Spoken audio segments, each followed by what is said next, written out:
आज हम लोग बात करेंगे ऑस्टियोआर्थराइटिस ऑफ नी या घुटनों के गठिया के बारे में। यह अमूमन 50 साल के बाद होता है और इसके कई कारण होते हैं। मुख्यतः यह कई बार एजिंग प्रोसेस का ही पार्ट होता है। इसको हम लोग बोलते हैं डिजेनरेटिव प्रोसेस, या कई बार डेफिशिएंसी से भी हो सकता है, या और भी कई कारण होते हैं। जैसे अगर आपका वेट ज़्यादा है, घुटनों पे ज़्यादा लोडिंग हो रही है, या पहले कभी आपको चोट लगी हो, उसकी वजह से अलाइनमेंट कुछ ख़राब हुआ हो, तो भी ये जल्दी हो सकता है।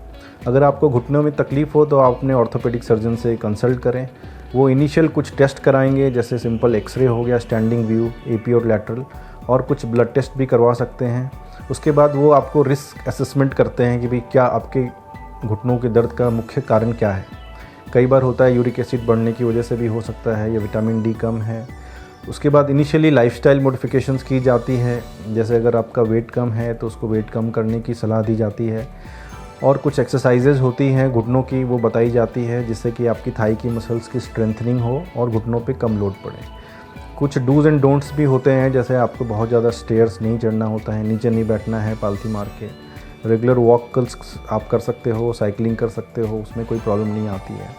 इनिशियल स्टेज में कुछ दवाइयाँ दी जाती है लुब्रिकेशन को इंक्रीज़ करने के लिए। कुछ कोलेजन सप्लीमेंट्स होते हैं, और भी कई तरह की दवाइयाँ होती है, कैल्शियम, विटामिन डी वगैरह दी जाती है।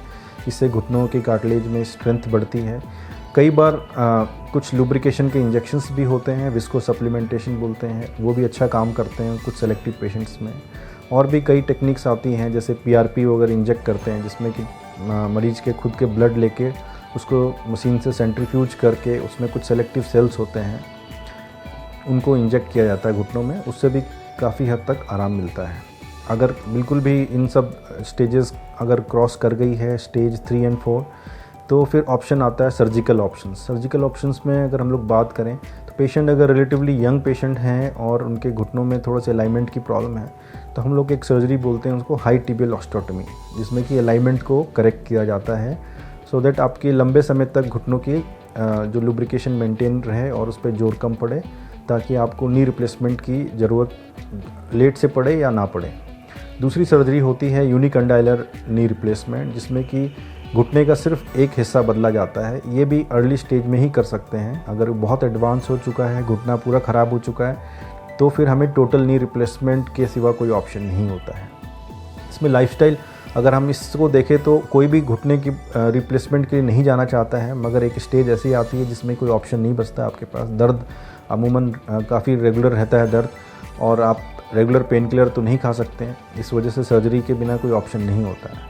तो ये बहुत ज़रूरी है कि आप समय रहते इसको आप पहचानो और जल्द से जल्द अपने डॉक्टर को कंसल्ट करो, और जो भी रिस्क फैक्टर्स हैं उसको कम करने की कोशिश करो, और एक हेल्दी लाइफस्टाइल की तरफ आप आगे बढ़ सकते हो, सो दैट हम उसको समय रहते उसको आप बचा लें। क्योंकि एक बार ये एडवांस हो गया स्टेज, फिर कोई ऑप्शंस नहीं है हमारे पास सर्जिकल ऑप्शंस के सिवा।